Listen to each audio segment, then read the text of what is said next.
Morning students. Today we are going to discuss the continuation part of the geometric progressions and some problems on geometric progression.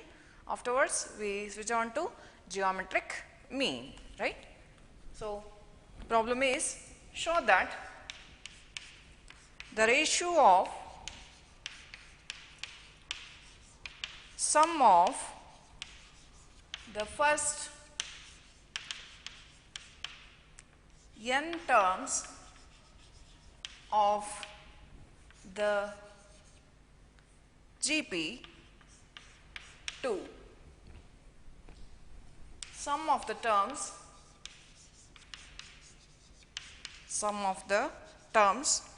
from n plus 1th to 2nth term is 1 by r power n. Show that the ratio of the first n terms of a GP to sum of the terms from n plus 1th to 2nth term is r power n anta prove ಮಾಡಕ್ಕೆ ಹೇಳಿದ್ದಾರೆ, right? So ratio of sum of first n terms means a1 plus a2 plus a3 plus on up to an. Sum of first n terms of a GP divided by sum of the terms from n plus 1. The first term starts with n plus 1. So an plus 1 plus an plus 2 plus an plus 3 plus so on up to till a to n. Ratio of these two terms is equal to 1 by r power n anta prove ಮಾಡಬೇಕು, right?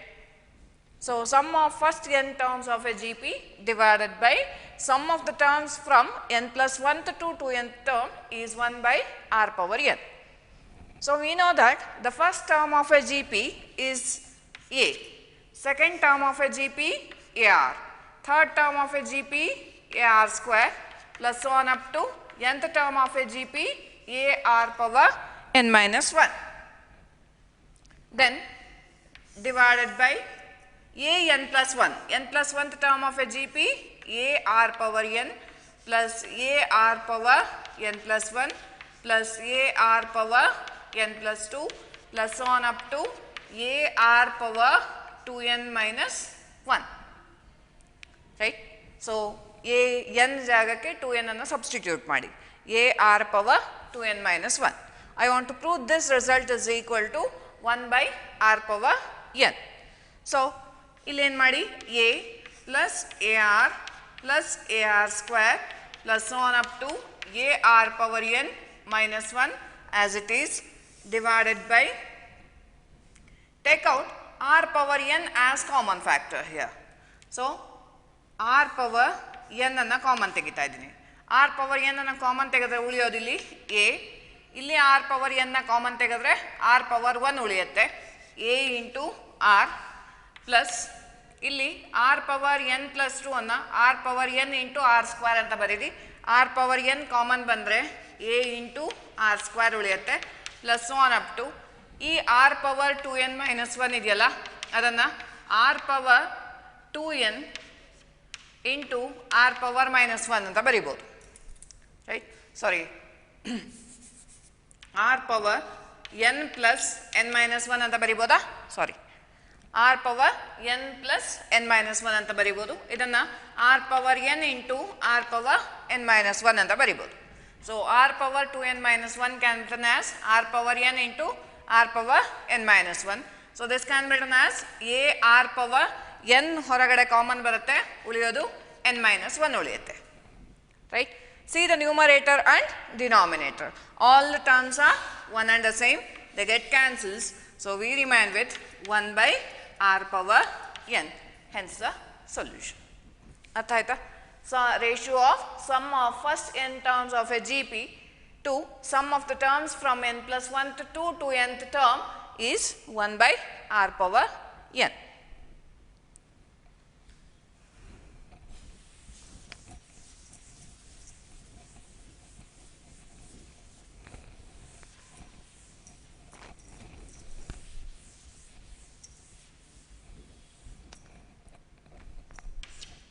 Next, if A, B, C and D are in GP,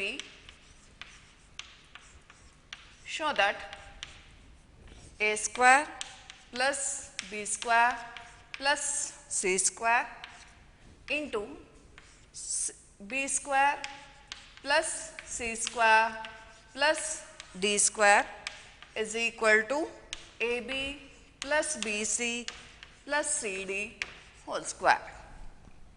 I want to prove that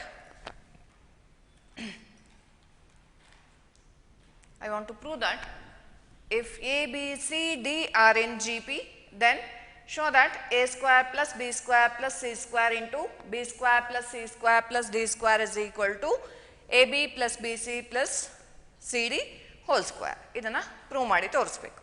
Given that A, B, C, D are in GP. So if A, B, C, D are in GP andre, we come across ratio between two consecutive terms is constant. That means B divided by A is equal to C divided by B is equal to D divided by C. Given B divided by A is equal to C divided by B C divided by B is equal to D divided by C. Using this result, so idanna hige bariboda B by A is equal to C by B anta ಮತ್ತೆ C by B is equal to D by C ಅಂತ ಬರ್ಕೋಬೋದಾ? In the same way B divided by A is equal to D divided by C ಅಂತ ಬರೀತೀವಿ. So this result looks like A is equal to B is equal to C. A is equal to B is equal to C form can be written as A is equal to B or B is equal to C or A is equal to C. This result can be written as B square is equal to AC, C square is equal to BD and BC is equal to AD. BC is equal to AD. Then I want to show that A square plus B square plus C square into B square plus C square plus D square is equal to AB plus BC plus CD whole square. So idanna tagondu idanna prove ಮಾಡಬೇಕು. Left hand side ತಗೊಂಡು right hand side ಅನ್ನು prove ಮಾಡೋಣ ಅಥವಾ right hand side ತಗೊಂಡು left hand side prove ಮಾಡಿದ್ರು ತೊಂದರೆ ಇಲ್ಲ. So ಇಲ್ಲಿ ಏನು ಪ್ರೂವ್ ಮಾಡಬೇಕು ಅಂತಂದ್ರೆ AB ಸೊ ಏನು ಪ್ರೂವ್ ಮಾಡಬೇಕು ಅದನ್ನು ಸೈಡಲ್ಲಿ ಇಲ್ಲಿ ಬರ್ಕೊಂಡು ಬಿಡೋಣ. So AB plus BC plus CD whole square ಅದನ್ನು ಎಕ್ಸ್ಪ್ಯಾಂಡ್ ಮಾಡಿದ್ರೆ AB plus BC plus CD whole square ಅನ್ನು ಎಕ್ಸ್ಪ್ಯಾಂಡ್ ಮಾಡಿದ್ರೆ this looks like A plus B plus C whole square. A plus B plus C whole square can be written as A plus B plus C whole square can be written as A square plus B square plus C square plus 2AB plus 2BC plus 2CA, right? This can be written as A plus B plus C formal ide, that can be written as A square plus B square plus C square plus 2AB plus 2BC plus 2CA. ಇದು ಬರೋ ಹಾಗೆ ನಾನು ಇದನ್ನು simplify ಮಾಡಬೇಕು, right? So ಹಾಗಾಗಿ let us consider the left hand side. So left hand side ಏನಿದೆ value? Left hand side is equal to A square plus B square plus C square is into B square plus C square plus D square, right? Multiply this equation. A square into B square, first term with first term with second term, A square C square plus first term with third term, A square D square plus B square into B square plus B square C square plus B square D square plus C square B square plus C square into C square plus C square into D square, right? So ಅಲ್ಲಿ ಏನು ಬೇಕೋ ಅದನ್ನು ಇಟ್ಕೊಂಡು ಉಳಿದಿದ್ದನ್ನು ಮಾತ್ರ ನಾವು change ಮಾಡಬೇಕು. ಸರಿನಾ? ನಮಗೇನು ಎಕ್ಸ್ಪ್ಯಾನ್ಷನ್ ಬೇಕು ಅಂದರೆ ಈ ರಿಸಲ್ಟೆಂಟ್ ಆನ್ಸರ್ ಬೇಕು. ಈ ರಿಸಲ್ಟೆಂಟ್ ಆನ್ಸರನ್ನು ಹೀಗೂ ಸಹ ಬರ್ಕೋಬೋದು. ಹಾಗಾಗಿ ಈ ಫಾರ್ಮಿಗೆ ರೆಡ್ಯೂಸ್ ಮಾಡಲಿಕ್ಕೆ ಟ್ರೈ ಮಾಡ್ತಾ ಇದ್ದೀನಿ. ರೈಟ್? ಸೊ ಹಾಗಾಗಿ ನಾನು ಏನು ಮಾಡಬೇಕು, ಎ ಸ್ಕ್ವೇರ್ ಬಿ ಸ್ಕ್ವೇರ್ ಬರಬೇಕಿಲ್ಲಿ. ಸೊ ಹಾಗಾಗಿ ಇಲ್ಲಿ ಎ ಸ್ಕ್ವೇರ್ ಬಿ ಸ್ಕ್ವೇರ್ ಇದೆ, ಅದನ್ನು ಏನೂ ಚೇಂಜ್ ಮಾಡೋದು ಬೇಡ. ರೈಟ್? ನೆಕ್ಸ್ಟ್ ಇಲ್ಲಿ ಬಿ ಸ್ಕ್ವೇರ್ ಸಿ ಸ್ಕ್ವೇರ್ ಇದೆ, ಬಿ ಸ್ಕ್ವೇರ್ ಸಿ ಸ್ಕ್ವೇರ್ ಇದೆ, ಅದನ್ನು ಏನು ಚೇಂಜ್ ಮಾಡೋದು ಬೇಡ. ನೆಕ್ಸ್ಟ್ ಇಲ್ಲೇನಿದೆ, ಸಿ ಸ್ಕ್ವೇರ್ ಡಿ ಸ್ಕ್ವೇರ್ ಇದೆ, ಸಿ ಸ್ಕ್ವೇರ್ ಡಿ ಸ್ಕ್ವೇರ್ ಇಲ್ಲಿದೆ, ಅದನ್ನು ಏನು ಚೇಂಜ್ ಮಾಡೋದು ಬೇಡ. ರೈಟ್? ಸೊ ಈ 3 ಟರ್ಮ್ ಆಸ್ ಇಟ್ ಈಸ್ ಹಾಗೇ ಇರಬೇಕು. ಉಳಿದ ಟರ್ಮನ್ನು ಸಿಂಪ್ಲಿಫೈ ಮಾಡ್ತಾ ಬರೋಣ. ಸೊ ಉಳಿದ ಟರ್ಮ್ಸನ್ನು ಏನು ಮಾಡಬೇಕು ಅಂದರೆ ಎ ಸ್ಕ್ವೇರ್ ಬಿ ಸ್ಕ್ವೇರ್ ಹಾಗೇ ಇರಲಿ, ಪ್ಲಸ್ ಎ ಸ್ಕ್ವೇರ್ ಸಿ ಸ್ಕ್ವೇರನ್ನು A C into A C ಅಂತ ಬರೆಯೋಣ, ಪ್ಲಸ್ ಎ ಸ್ಕ್ವೇರ್ ಡಿ ಸ್ಕ್ವೇರನ್ನು A D into A D ಅಂತ ಬರೆಯೋಣ, plus B square into B square ಹಾಗೇ ಇರಲಿ, plus B square C square ಹಾಗೇ ಇರಲಿ, plus B D into B D ಅಂತ ಬರೆಯೋಣ, plus C B into C B, plus C square into C square, plus C square D square. So ಈ 3 terms as it is, ಈ 3 terms as it is ಹಾಗೆ carry ಮಾಡಿದ್ದೀನಿ. B square B ಸ್ಕ್ವೇರನ್ನು ಹೇಗೆ ಬರೆದ್ರು ಅದೇ ಆಗುತ್ತೆ. ಹಾಗಾಗಿ ಅದನ್ನು ಮಾತ್ರ ಹಾಗೆ ಬರ್ಕೊಂಡಿದ್ದೀನಿ. ಉಳಿದಿದ್ದು ಎಲ್ಲದನ್ನು A C square A C whole ಸ್ಕ್ವೇರನ್ನು A C into A C, A D into A D, B D into B D, C B into C B ಆಗಿ ಬರ್ಕೊಂಡಿದ್ದೀನಿ. ಸರಿನಾ? ಈ ಎಲ್ಲ ಟರ್ಮ್ಗಳಲ್ಲಿ ಈಗ ನಾನೇನು ಸ್ಪ್ಲಿಟ್ ಮಾಡಿ ಬರೆದೆ ಆ ಎಲ್ಲ ಟರ್ಮ್ ಇದು ಇದು ಇದು ಮತ್ತು ಇದು ಇದು ಇದು ಇಷ್ಟು ಟರ್ಮ್ಗಳಲ್ಲಿ ನೀವೇನು ಮಾಡಬೇಕು ಅಂದರೆ ಈ ರಿಸಲ್ಟೆಂಟನ್ನು ಸಬ್ಸ್ಟಿಟ್ಯೂಟ್ ಮಾಡಬೇಕು. ಏನಿದೆ A B C D are in G P ಅಂತ ಕೊಟ್ಟಿರ್ತಾರಲ್ಲ, ಆ ಜಿ ಪಿಯ condition B square is equal to A C, C square is equal to B D, B C is equal to A D. ಈ ವ್ಯಾಲ್ಯೂಸನ್ನು substitute ಮಾಡಬೇಕು. So that means A square B square ಹಾಗೆ ಇರುತ್ತೆ, ಒಂದು A ಸಿನ ಹಾಗೆ ಬರ್ಕೋಬೇಕು, ಇನ್ನೊಂದು A ಸಿಯನ್ನು B square ಆಗಿ ಬರಿಬೇಕು. ಸರಿನಾ? ಒಂದು ಎ ಸಿಯನ್ನು ಹಾಗೆ ಇಟ್ಕೋಬೇಕು, ಇನ್ನೊಂದು ಎ ಸಿಯನ್ನು ಬಿ ಸ್ಕ್ವೇರ್ ಆಗಿ ಬರಿಬೇಕು. ಆಮೇಲೆ ಒಂದು ಎ ಡಿ ಹಾಗೆ ಬರಿಬೇಕು, ಇನ್ನೊಂದು ಎ ಡಿಯನ್ನು ಬಿ ಸಿ ಆಗಿ ಬರಿಬೇಕು. ಸರಿನಾ? ಪ್ಲಸ್ ಆಮೇಲೆ ಒಂದು ಬಿ ಸ್ಕ್ವೇರ್ ಹಾಗೆ ಇರುತ್ತೆ, ಮತ್ತೊಂದು ಬಿ ಸ್ಕ್ವೇರನ್ನು ಎ ಸಿ ಆಗಿ ಬರಿಬೇಕು. Next plus B square C square ಹಾಗೆ ಇರುತ್ತೆ, ಪ್ಲಸ್ ಒಂದು ಬಿ ಡಿ ಹಾಗೆ ಇಟ್ಕೊಳ್ಳಿ, ಮತ್ತೊಂದು ಬಿ ಡಿಯನ್ನು ಸಿ ಸ್ಕ್ವೇರ್ ಆಗಿ ಸಬ್ಸ್ಟಿಟ್ಯೂಟ್ ಮಾಡಬೇಕು. ಪ್ಲಸ್ ಒಂದು ಸಿ ಬಿ ಹಾಗೆ ಇರುತ್ತೆ, ಮತ್ತೊಂದು ಸಿ ಬಿ ಬಿ ಸಿಯನ್ನು ಎ ಡಿ ಆಗಿ ಬರಿಬೇಕು. ಪ್ಲಸ್ ಒಂದು ಸಿ ಸ್ಕ್ವೇರ್ ಹಾಗೆ ಇರುತ್ತೆ, ಮತ್ತೊಂದು ಸಿ ಸ್ಕ್ವೇರನ್ನು ಬಿ ಡಿ ಆಗಿ ಬರೀರಿ, plus C square D square. ಅರ್ಥ ಆಯ್ತಾ? So that is A square B square plus A C B square plus A D into B C plus B square A C plus B square C square plus B D C square plus C B A D plus C square B D plus C square D C square into D square. So ಈಗ compare ಮಾಡಿ. So ಈಗ ಇಲ್ಲಿ ಯಾವುದು add ಆಗುತ್ತೋ ಅದನ್ನೆಲ್ಲ add ಮಾಡಿಬಿಡೋಣ. So ಇಲ್ಲಿ A square B square plus ಇಲ್ಲಿ ಎ ಸಿ ಬಿ ಸ್ಕ್ವೇರ್ ಇದೆ, ಇಲ್ಲಿ ಬಿ ಸ್ಕ್ವೇರ್ ಎ ಸಿ ಇದೆ, ಅದನ್ನು 2ac ಬಿ ಸ್ಕ್ವೇರ್ ಅಂತ ಬರೆಯೋಣ. ಪ್ಲಸ್ ಇಲ್ಲೊಂದು ಎ ಡಿ ಬಿ ಸಿ ಇದೆ, ಇಲ್ಲೊಂದು ಎ ಡಿ ಬಿ ಸಿ ಇದೆ, 2ad ಬಿ ಸಿ ಪ್ಲಸ್ ಇಲ್ಲೊಂದು ಸಿ ಸ್ಕ್ವೇರ್ ಬಿ ಡಿ ಇದೆ, ಇಲ್ಲೊಂದು ಸಿ ಸ್ಕ್ವೇರ್ ಬಿ ಡಿ ಇದೆ, C square B D plus B square C square plus C square D square.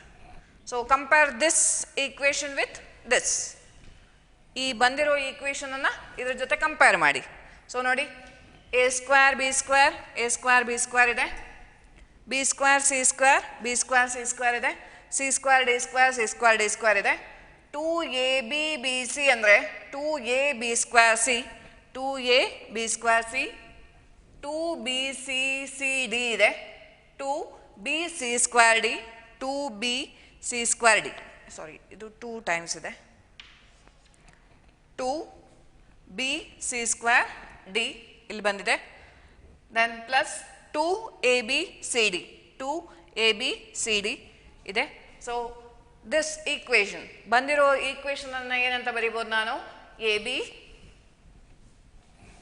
ab plus bc plus cd whole square ಅಂತ ಬರೀಬೋದು that is our right hand side hence the solution ಅರ್ಥ ಆಯ್ತಾ so ಇಲ್ಲಿ ಏನು equation ಕೊಟ್ಟಿದ್ದಾರೆ if a b c d are in gp show that the result ಅಂದಿದ್ದಾರೆ given a b c d are in gp ಆಗಿರೋದ್ರಿಂದ ratio between two consecutive terms is constant so b by a is equal to c by b is equal to d by c that means b by a is equal to c by b that can be written as b square is equal to ac then c by b is equal to d by c that means c square is equal to bd then b by a is equal to d by c cross multiply this bc is equal to ad let us consider the left hand side multiply it adjustment so adjust ಮಾಡಿ ಈ result ಬರೋ ಹಾಗೆ ನೋಡ್ಕೊಳ್ಳಿ then we get the solution ಅರ್ಥ ಆಯ್ತಾ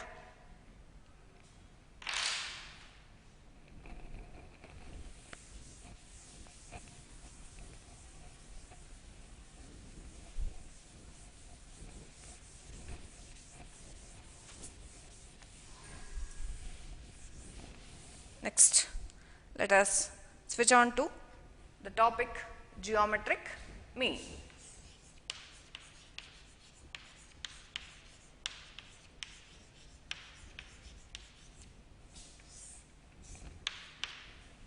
Geometric mean. So, what do we mean by geometric mean anta keladre? ಏನು ಹಾಗಂದ್ರೆ if the two numbers are given, if a and b be the two given numbers, so what is the geometric mean between a and b?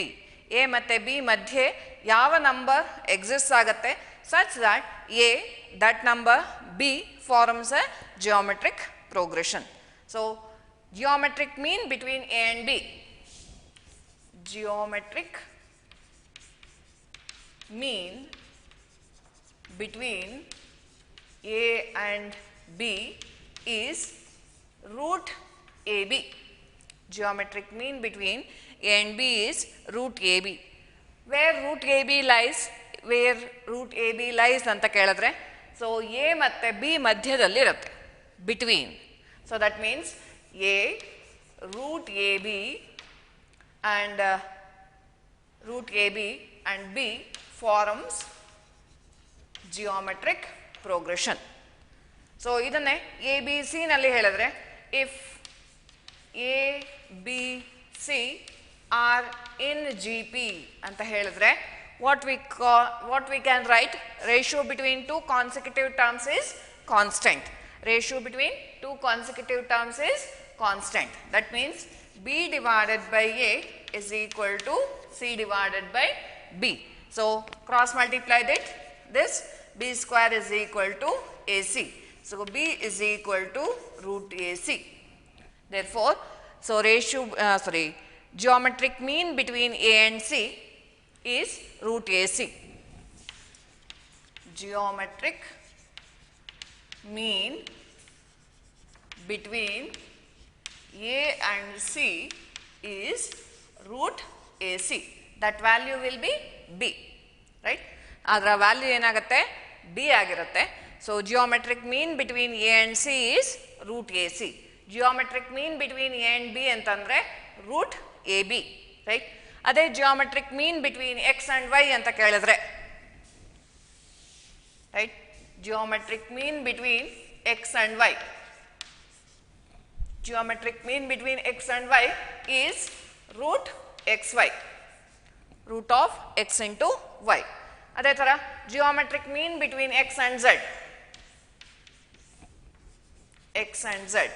Geometric mean between x and z is nothing but root xz. Root xz ಅಂತಂದ್ರೆ x ಮತ್ತೆ z ಮಧ್ಯೆ ಯಾವ number ಬರುತ್ತೆ such that will be a geometric progression ಅಂತ. So that is x root xz and z are in geometric progression. Ratio between these two terms is a constant, right? This may be written as y. Idanna ನಾವು ಬರಿಬಹುದು y ಅಂತ. So that means y by x is equal to z by y ಅಂತ, right? So ಇದನ್ನ y ಅಂತನಾದರೂ represent ಮಾಡ್ಕೋಬಹುದು ಅಥವಾ root X Z ಅಂತನಾದರೂ represent ಮಾಡ್ಬೋದು, such that the three numbers will form a geometric progression. ಇಲ್ಲಿ ನಾವು ಯಾವ numbers ಅನ್ನು ಬೇಕಾದರೂ ರೀಪ್ಲೇಸ್ ಮಾಡ್ಬೋದು. Geometric mean between P and Q ಅಂತಂದರೆ ರೂಟ್ ಪಿ ಕ್ಯೂ ಆಗುತ್ತೆ. Geometric mean between C and D ಅಂತಂದರೆ ರೂಟ್ ಸಿ ಡಿ ಆಗುತ್ತೆ, ರೈಟ್? ಸೊ ಸಿ ಡಿ ಎಲ್ಲಿದೆ ಅಂತ ಕೇಳಿದ್ರೆ lies between C and D. Root C D lies between C and D such that the C root CD and D forms a geometric progression. ಅರ್ಥ ಆಯ್ತಾ? Next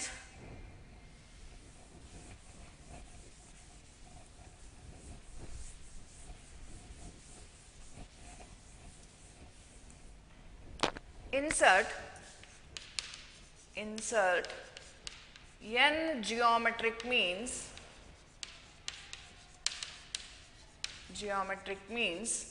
between A and B.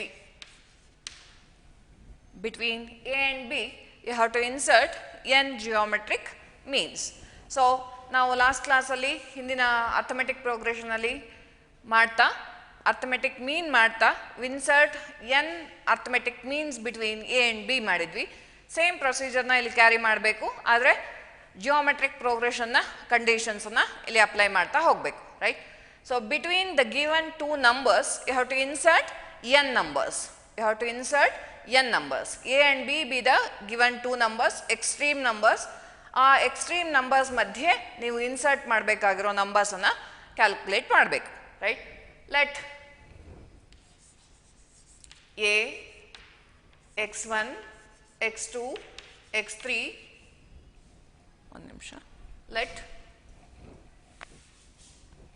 x1 x2 x3 so on up to xn be n geometric means between A and B. Let us consider x1 x2 x3 so on up to xn be n geometric means between A and B ಆಗಿರಲಿ ಅಂತ ಅಂದ್ಕೊಳ್ಳೋಣ. Then ಏನಾಗುತ್ತೆ, ಇದೆಲ್ಲ geometric ಮೀನ್ ಆದರೆ ಏನಾಗುತ್ತೆ ಇಲ್ಲಿ A x1 x2 x3 so on up to xn comma B forms a geometric progression. That means A x1 x2 x3 so on up to xn comma B forms a geometric progression. Geometric progression na frame ಮಾಡ್ತಾ ಇದೆ ಅಂದರೆ, so A is the first term of a GP, x1 is the second term of a GP, x2 is the third term of a GP. So ಹಾಗಾದರೆ ಟರ್ಮ್ಸ್ಗಳನ್ನು note ಮಾಡ್ತಾ ಹೋಗೋಣ. So this will be the first term, second term, third term, fourth term, so on up to ಇದು nth term ಅಂತಂದರೆ n plus 1th term, ಇದು n plus 2th term, right? So A first term, x1 second term, x2 third term, x3 fourth term, xn n plus 1th term, B n plus 2th term. ಅಂದರೆ insert ಮಾಡ್ತಾ ಇರೋದು n numbers, ಮೊದಲನೇದೊಂದು ಕೊನೆಯದೊಂದು ಅಂದರೆ 1 plus 1 2, ಮೊದಲೇ ಇರೋದು n, total number of terms will be n plus 2 terms, right? ಈ n plus 2 term ಆದರೆ A1 is given by A and an plus 2 is given by B.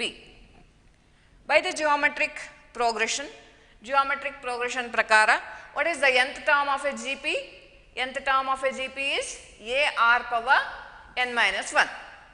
Nth term AN is nothing but AR power n minus 1. So in place of n you replace n plus 2. So we get AR power n plus 2 minus 1 is equal to B. That means AR power n plus 1 is equal to B. Now our aim is to calculate the value of R common ratio calculate ಮಾಡಿಕೊಂಡ್ರೆ first term ಗೊತ್ತಾಗಿದೆ, ಅದಕ್ಕೆ ಎಲ್ಲ ಟರ್ಮನ್ನು multiply ಮಾಡ್ತಾ ಹೋದರೆ ನಮಗೆ value ಸಿಗ್ತಾ ಹೋಗುತ್ತೆ. So our aim is to calculate the value of R, so that ಈಗೇನು ಮಾಡಿ ಅಂತಂದರೆ ಈಗ ಇಲ್ಲಿ ಎ ಅನ್ನು ಡಿನಾಮಿನೇಟ್ರಿಗೆ ತೊಗೊಂಡೋಗಿ R power N plus one is equal to B divided by A, then R is equal to B by A. ಒಂದು ನಿಮಿಷ, ಹಾಂ, ಈಗ R power N plus one is equal to B by A ಬಂದಿದೆ. Our aim is to calculate the value of B by A. So ಈಗ X square is equal to 2 ಅಂತ ಕೊಟ್ಟಿದ್ರೆ what is the value of X? ಎಕ್ಸ್ನ value ಏನಂತ ಬರೀತೀರಿ? Plus ಆ minus root 2 ಅಂತ ಬರೀತೀರಿ. ಈಗ X cube is equal to 2 ಅಂತ ಕೊಟ್ಟಿದ್ರೆ what are the solutions for X? X is equal to 2 power 1/3 ಅಂತ ಬರೀತೀರಿ. So X power 4 is equal to 2, X power 4 is equal to 2 ಅಂದರೆ X is equal to 2 power 1/4 ಅಂತ ಬರೀತೀರಿ. ಅದೇ ಥರ R power N plus one is equal to B by A ಅಂತ ಆದರೆ, so R can be written as B by A whole power 1/n plus 1. The common ratio of this sequence is b by a whole power 1/n plus 1. Then what is the first term of a GP? So ನಮ್ಮ ಕೆಲಸ ಏನು? x1 x2 x3 so on up to xn ಅನ್ನು calculate ಮಾಡೋದು. So x1 x2 x3 calculate ಮಾಡೋದು, ಬರೆಯೋದು ಸ್ವಲ್ಪ risky, problem solve ಮಾಡೋದು ಸುಲಭ. So that is x1 is equal to AR, first term of a GP. x1 is nothing but the second term of a GP. Second term of a GP can be written as AR is equal to A into common ratio is nothing but B by A whole power R plus 1/n plus 1. Second term of a GP is A R square. A R square can be written as A into B by A whole power 1/n plus 1 whole square. Whole square. So on up to xn. Nth term, nth element we have introduced. So nth geometric mean is AR power n. So AR power n can be written as A into B by A whole power 1/n plus 1 whole power n. Right? So these are the n geometric means between A and B.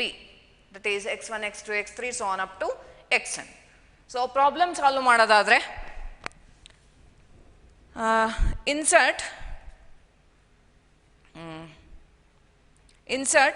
3 geometric means between 1 and 256. Insert ಇದನ್ನೇ question ಅನ್ನು ಹೀಗೆ ಮಾಡೋಣ. Insert 3 geometric means between 1 and 256. 1 ಮತ್ತು 256 ಮಧ್ಯೆ 3 geometric means ಅನ್ನು insert ಮಾಡಿ such that ಬರೋ ನಂಬರನ್ನು ಸೇರಿಸಿ ಬರೆದ್ರೆ ಆ ಸೀಕ್ವೆನ್ಸ್ ಏನಾಗಿರಬೇಕು? ಜಿಯೋಮೆಟ್ರಿಕ್ ಪ್ರೋಗ್ರೆಷನ್ ಆಗಿರಬೇಕು. So that is the concept is let x1 x2 x3 ಮೂರೇ ಬರೀಬೇಕು ಯಾಕೆಂದರೆ 3 ಎಂದಿದ್ದಾರೆ. B 3 geometric means between 1 and 256. Let x1 x2 x3 be 3 geometric means between 1 and 256. Therefore 1 a x1 1 a ಬದಲಿಗೆ 1 ಬರೀರಿ, b ಬದಲಿಗೆ 256. 1 x1 x2 x3 256 forms a geometric progression. So then a1 a2 a3 a4 a5, right? So ಈಗ ನಾವಿಲ್ಲಿ ಏನು recall ಮಾಡಬೇಕು ಅಂತಂದರೆ ಇದೆಲ್ಲ ಯಾವುದು ರೀಕಾಲ್ ಮಾಡೋದು ಬೇಡ, ನಮಗೆ ಈ ಫಾರ್ಮುಲಾ ಒಂದನ್ನು ರೀಕಾಲ್ ಮಾಡಬೇಕು. ಏನು ಈ ಫಾರ್ಮುಲಾ ರೀಕಾಲ್ ಮಾಡಬೇಕು ಅಂದರೆ R is equal to B by A whole power n plus 1. Here what is the value of a here? A is equal to 1, B is equal to 256. How many number of terms is to be inserted is n. So here n is equal to 3. So the common ratio can be written as b by a whole power 1 by n plus 1. So r is equal to 256 divided by 1 whole power 1 by 3 plus 1. So that can be written as r is equal to 256 whole power 1 by 4. ಈಗ ನಮ್ಮ ಕೆಲಸ ಏನು ಅಂದರೆ 256 ಅನ್ನೋದು ಯಾವ ನಂಬರ್ನ power 4 ಆಗುತ್ತೆ ಅಂತ ಕ್ಯಾಲ್ಕುಲೇಟ್ ಮಾಡಬೇಕು. ನಮ್ಮ ಕ್ಯಾಲ್ಕುಲೇಟ್ರಲ್ಲಿ ಇದೆ. ಸೊ ಬೇಸಿಕ್ ಕ್ಯಾಲ್ಕುಲೇಟರ್ ಇದೆ. ಆ ಕ್ಯಾಲ್ಕುಲೇಟ್ರಲ್ಲಿ ಮಲ್ಟಿಪ್ಲೈ ಮಾಡಿ ನೋಡ್ಕೊಳ್ಳಿ ಯಾವ ನಂಬರನ್ನು 4 ಟೈಮ್ಸ್ ಮಲ್ಟಿಪ್ಲೈ ಮಾಡಿದ್ರೆ 256 ಬರುತ್ತೆ ಅಂತ. 2 2s are 4, 4 2s are 8, 8 2s are 16. 2 power 4 is 16 ಆಗುತ್ತೆ. 2 ಬರಲ್ಲ. 3 3s are 9, 9 3s are 27, 27 3s are 81 ಬರುತ್ತೆ. ಅದು ಬರಲ್ಲ. 4 ಆಗ್ಬೋದಾ ನೋಡಿ. 16 into 16 256. 4 power 4 is equal to 256. So that is r can be written as 4 power 4 whole power 1 by 4. Cancel ಆದರೆ r is equal to 4 ಬರುತ್ತೆ. Right? r is equal to 4. Common ratio is 4. Then which are the terms of the GP? Which are the terms of a GP ಎಂದಾಗ ನಾವು ಇಷ್ಟು ದೊಡ್ಡ values ಅನ್ನು ಬರೀಬೇಕಾಗಿಲ್ಲ. ಸರಿನಾ? So x1 is equal to a into r. x1 is equal to a into r. So a value is 1, r value is 4. The first inserted mean is 4. Second inserted mean is 1 into 4 square, that is 16.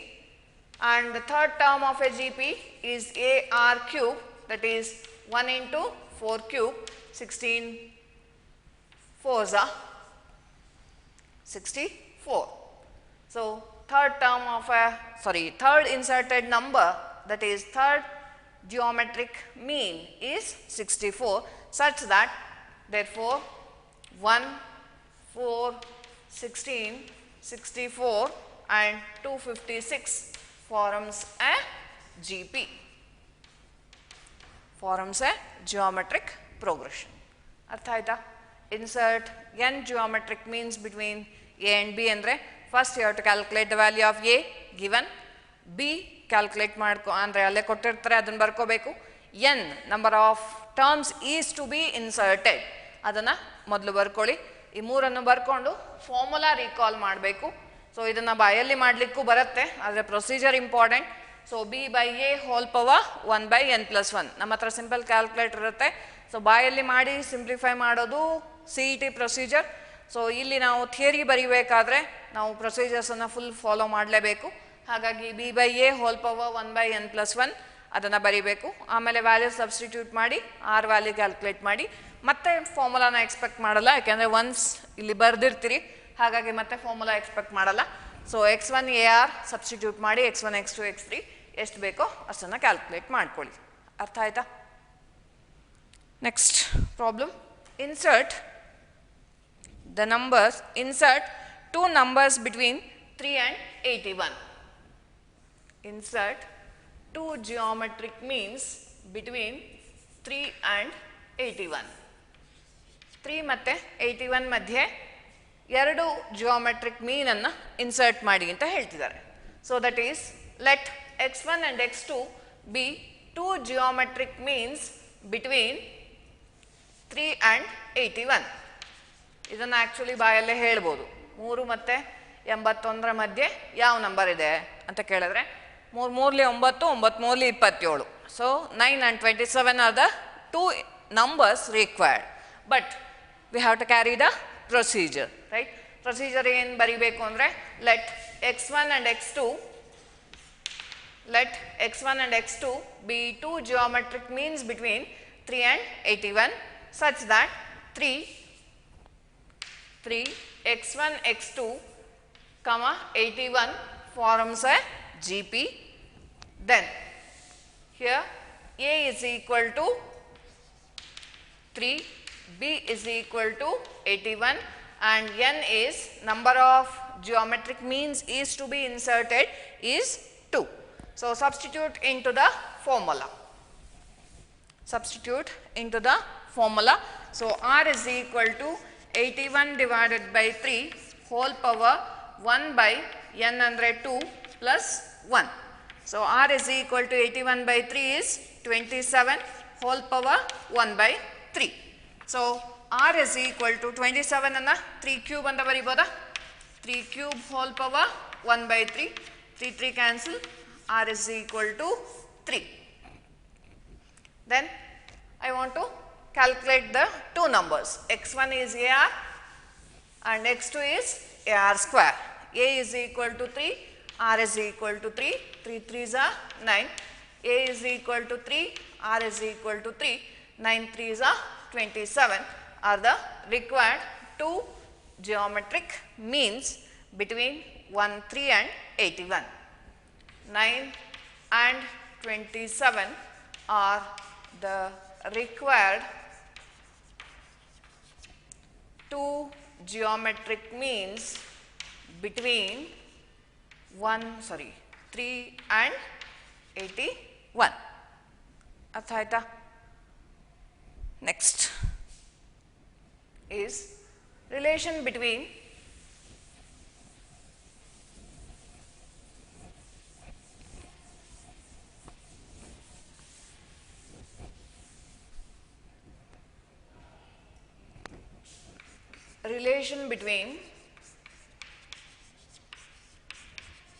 arithmetic mean and geometric mean.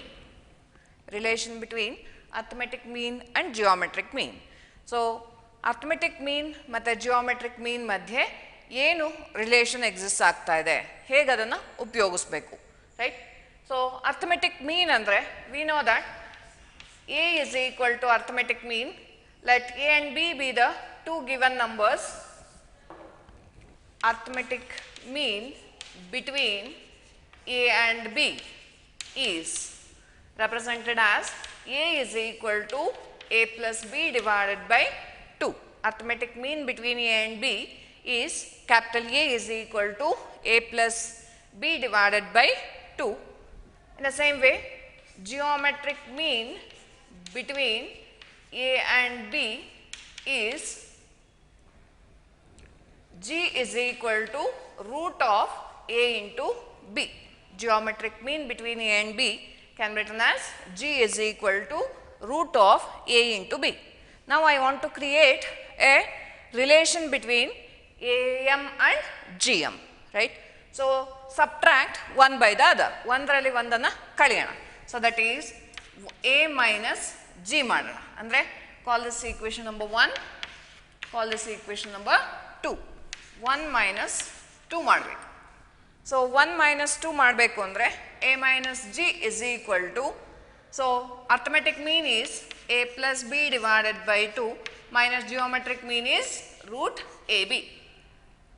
Then, so this can be written as A plus B into cross multiply ಮಾಡಿ, cross multiply ಮಾಡಿದ್ರೆ minus 2 root AB divided by 2 ಆಯಿತು. So ಇದನ್ನು ಮತ್ತೆ simplify ಮಾಡಬೇಕು.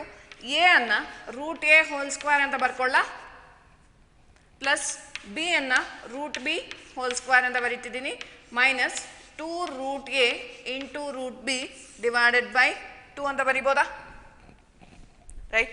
So ಈಗ this equation, numerator equation looks like A square plus B square minus 2ab can be written as, so a minus g can be written as root a minus root b whole square divided by 2. Bariboda?